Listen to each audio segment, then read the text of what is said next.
नमस्कार दोस्तों, दरअसल बीजेपी का नारा है बेटी बचाओ बेटी पढ़ाओ। ये नारा बहुत हद तक सही भी है, क्योंकि बेटी पढ़े बचेगी तो बेटी बचाओ, बेटी बचेगी तो बेटी को पढ़ाना जरूरी है, बेटी को पढ़ाकर अच्छे स्थान पर पहुंचाना जरूरी है।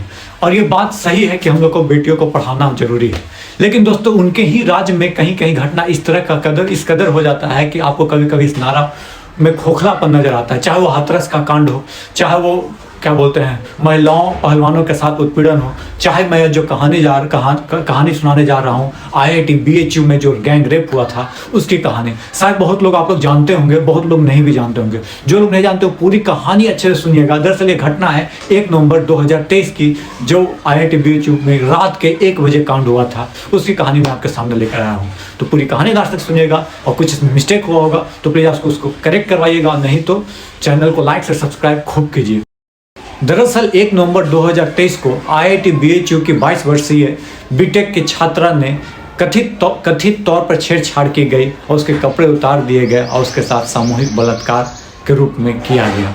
दरअसल शिकायतकर्ता के अनुसार कहा गया है कि वह 1 नवंबर की रात को अपने दोस्तों के साथ अपने हॉस्टल के बाहर गई थी और वे करमन बाबा मंदिर के पास थी। तभी मोटरसाइकिल बुलेट पे सवार 3 लोग आते हैं, 3 युवा आते हैं। उसने जबरन एक कोने में लेके गए, उसे अलग अपने दोस्त को अलग करने को कहा और मुंह बंद कर दिया उसके दोस्त से।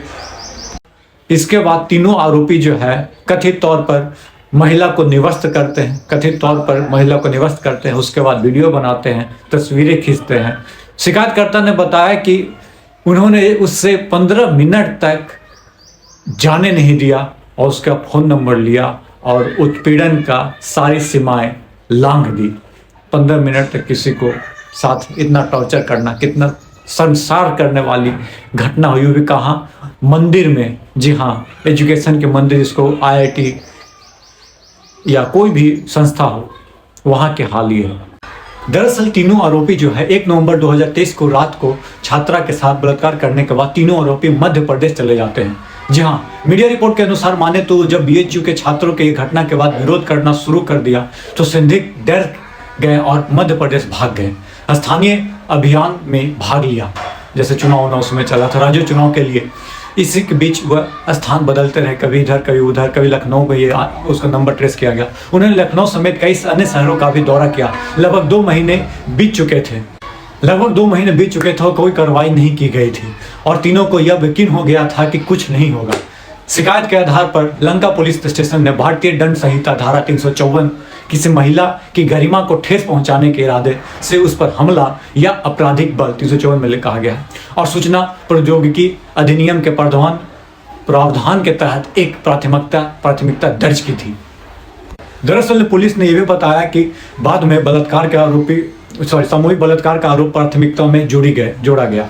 Lanka police station house officer Shivkant Mishra ने कहा, मामले में 3 लोग कुणाल पांडे, आनंद उर्फ अभिषेक चौहान और सक्षम पटेल को गिरफ्तार किया गया है। दरअसल 60 दिन बाद इन तीनों को गिरफ्तार किया गया। दोस्तों, आप समझ सकते हो, वहां की पुलिस जहां के बुलडोजर चलाने में समय नहीं लगाती है, वहां की पुलिस को 60 दिन लग गया इन तीनों को गिरफ्तार करने में। तो सवाल तो उठता है, जायज हो या नाजायज, आपको जो भी लगे, आप किसी के फॉलोवर हो, किसी के अंधभक्त हो या किसी के कुछ भी हो, लेकिन सर टाइम 60 दिन लग गया बस 3 गो बच्चे को गिरफ्तार करने में। और उनकी उम्र 20 साल, 28 साल, 22 साल की उम्र के हैं दोस्तों तीनों जन। क्यों ऐसा बात कहा जा रहा है? इसलिए कहा जा रहा है क्योंकि तीनों जो थे IIT BHU के छात्रा से गैंग रेप करने वाला कोई और नहीं, बीजेपी के महानगर IT सेल के संयोजक कुणाल पांडे और दिलीप पटेल बीजेपी के काशी क्षेत्र के अध्यक्ष के PA सक्षम पटेल हैं। जहां ये बीजेपी का बुरा चेहरा शर्मनाक है, ये कहना है किसी और का नहीं। कांग्रेस पार्टी ने एलिगेशन लगाया था बीजेपी के ऊपर। वहीं पे अखिलेश यादव भी उस समय खूब बिफरे थे बीजेपी के ऊपर।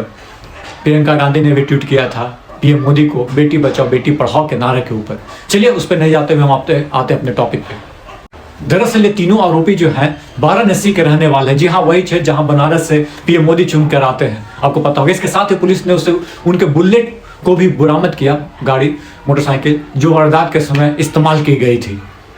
दरअसल तीनों से पूछताछ की गई। इंट्रोगेशन में पता चला कि ऐसा वो इंट्रोगेशन में उन्होंने कबूल किया। लेकिन सवाल यही है आज भी कि भाई इतना बड़ा कैंपस में इस तरीके से किस तरह से हो सकता है। कुछ लोग का सवाल है कि रात के 1 बजे क्या कर रहे थे लोग, बाहर कैसे घूमे थे। तो सर इंजीनियरिंग कॉलेज का ही हाल है कि लेट नाइट लोग सोते हैं, 2 से 3 बजे लोग सोएगा और रात को घूमना फिरना पढ़ाई लिखा जो भी करना होता है वो लोग करते हैं। ये थी कहानी sir IIT BHU gang rape के मामला के, जो कहानी शायद मैंने नहीं सुनाई तो मेरे को लगा कि मैं आपको समकक्ष रखना चाहिए। और यदि कहानी अच्छी लगी हो तो चैनल पर पहली बार आए हैं और किसकी कहानी आगे आप सुनना चाहते हैं तो प्लीज़ कमेंट बॉक्स में कमेंट करके बताइएगा। तब तक के लिए धन्यवाद। जय हिंद, जय भारत। दोस्तों, बेटी बचाओ बेटी पढ़ाओ सिर्फ नारा नहीं, ये हकीकत में होना भी चाहिए। धन्यवाद।